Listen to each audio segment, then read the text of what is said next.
एक जानिब नीतीश कुमार ने 7वीं बार सीएम ओहदे का हलफ लिया तो दूसरी जानिब आरजेडी ने नीतीश कुमार के खिलाफ मोर्चा खोल रखा है।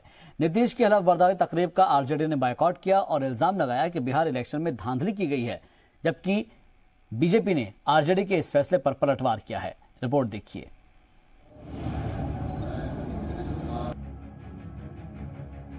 हलफ बर्दारी तकरीब का आरजेडी ने किया बायकॉट। आरजेडी ने कहा एनडीए के खिलाफ आया अवाम का फैसला।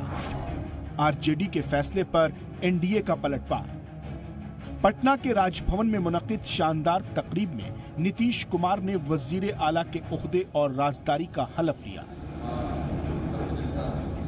लेकिन इस हलफ बर्दारी तकरीब का आरजेडी ने बायकॉट किया। सोशल मीडिया पर लिखा शपथ ग्रहण का बायकॉट। लिखा आरजेडी कठपुतली सरकार की हलफ बर्दारी तकरीब का बायकॉट करती है। अवाम का फैसला एनडीए के खिलाफ है।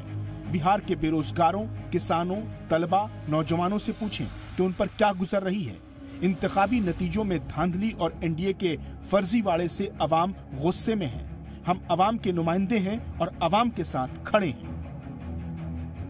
हम कहने के लिए तकनीकी रूप से विपक्ष हैं। हम मानते हैं कि जनता का जनादेश हमारे पक्ष में है और जनादेश के लुटेरे लोगों के बीच में हम लोग बैठ नहीं सकते। इन्हें जाना है, भले आज कुर्सी पर बैठ जाए, इनकी अवधि बिल्कुल थोड़ी सी है। इन्हें जाना है।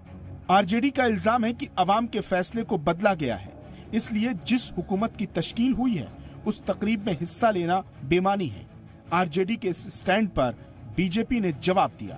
तेजस्वी यादव जी, अभी तक आप सदमे में हैं। सदमे से बाहर निकलिए, क्योंकि आपको जो कल्पना थी कि कल सरकार वाली परसों शपथ लेंगे, तो ये कल्पना टूट गई, बिखर गई। तो अब आपको लगता है इस प्रकार के अनर्गल बयान देने से, आपके कहने से कोई सरकारें कमजोर नहीं होगी।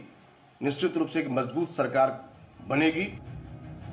हलफ बर्दारी तकरीब का बायकॉट तो आरजेडी ने कर दिया और जो दलीलें इस बायकॉट को लेकर दी गई हैं, उस बुनियाद पर तो फिर ऐवान में कार्यवाही क्या करेंगे, क्योंकि तब तो आपको ऐवान के अंदर अपोजिशन की कुर्सी पर बैठना ही होगा।